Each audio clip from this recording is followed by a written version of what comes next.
Hello, folks. Welcome back to another review and thoughts. I've been meaning to watch this reboot, and I'm gonna say right now, if you are a fan of the original, Wrong Turn movies, or just a few of them, do not expect anything from those movies at all in this. Do not go into this thinking it's just another Wrong Turn movie, because it's not. It is basically what a reboot remake needs to be.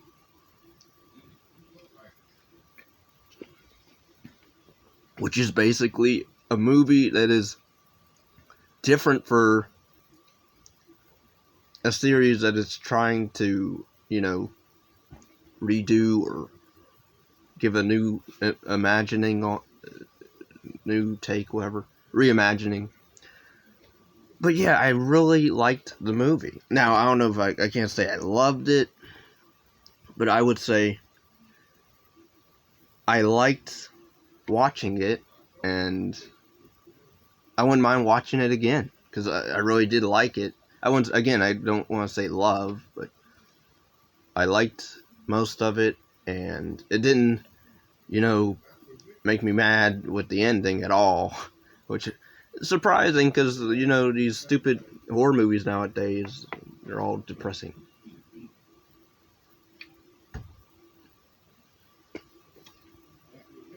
But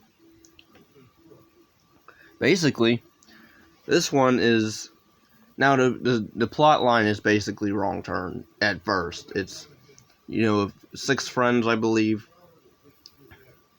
pretty much 3 pairs of couples. They go to Virginia. They want to go hiking or whatever, and they get lost off the beaten path, and stuff starts to happen where traps are set off and stuff happens to them off one by one, pretty much. And I liked the main girl, and I liked her dad. Like, everybody else was just expendable to me. And maybe that's different. Maybe other people have different opinions on that, but I gotta say, like, really the only people I liked was the main girl, Jess, played by Charlotte Vega, and her dad, Matthew Modine. I thought these two did great acting in the movie. The acting in this is really good by everybody, but mainly like Charlotte and Matthew, who plays Scott, her dad.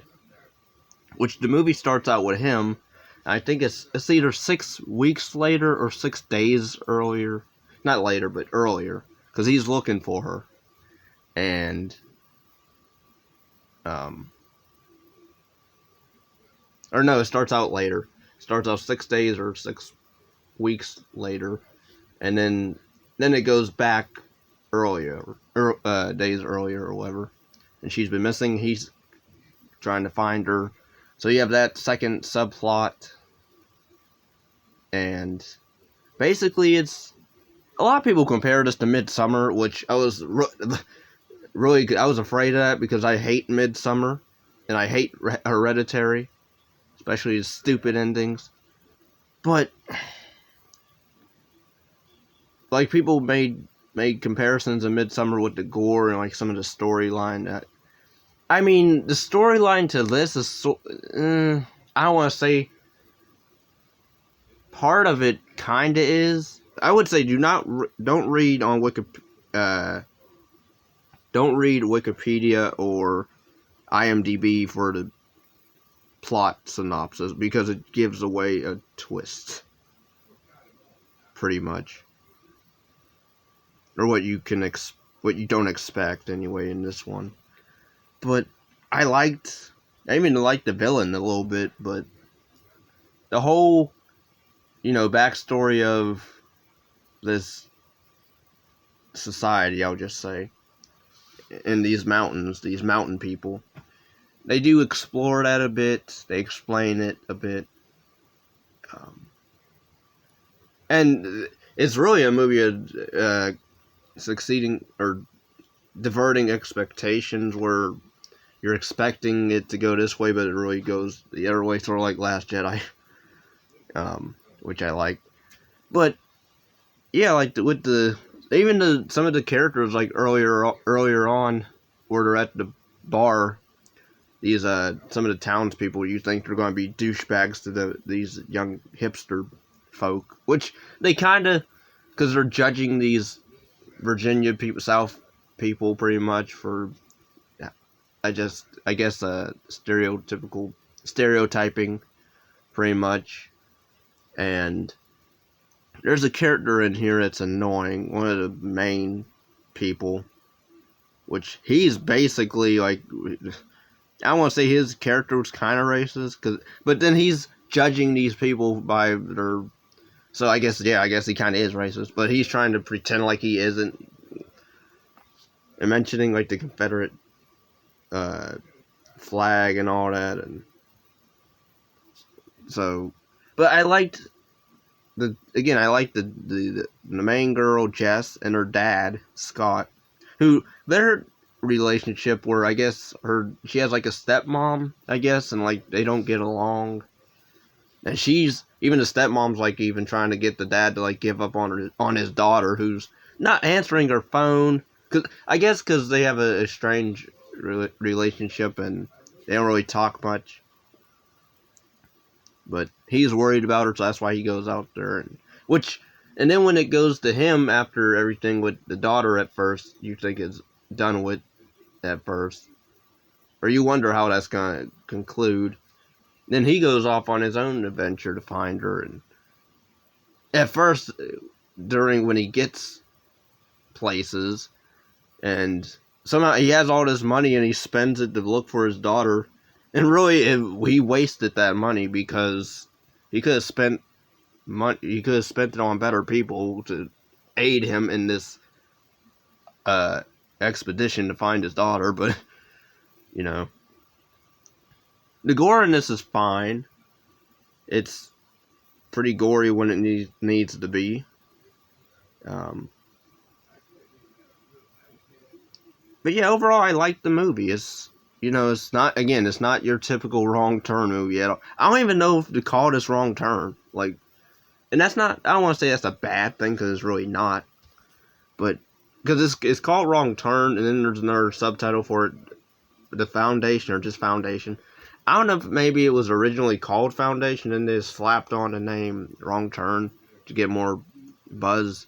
Maybe that's what happened, but because it does not reference anything. It doesn't have any homages to the original movies, which I was glad of. I wish most of these reboots or remakes would do. Nightmare on Elm Street should have did that, instead of doing stupid homages and copycatting. This one didn't do that at all, really.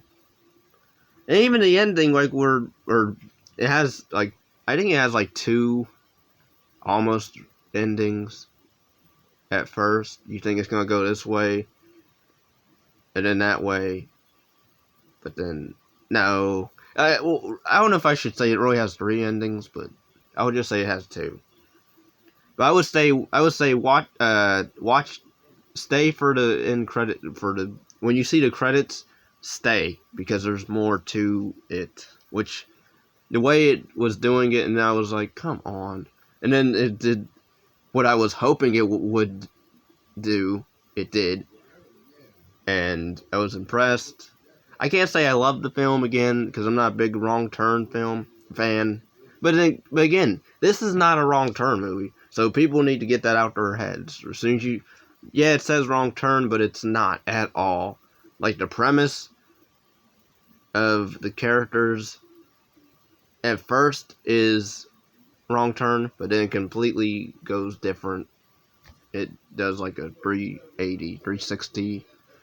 And even, like, I was confused, though, with some of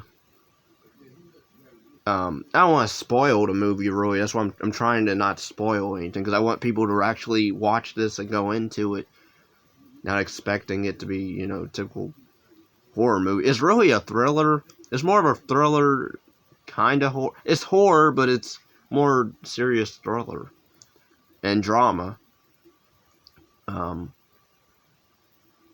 But yeah, I liked the film. I wouldn't say I loved it, but I liked it. I would say it's a good, well-made looking movie. Although, again, the way I watched this is online, and so it was recorded in the theater. So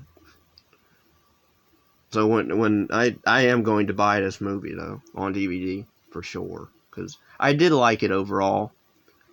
But yeah, that's my thoughts on the remake of Wrong Turn. It was a very good remake, reboot. Check it out.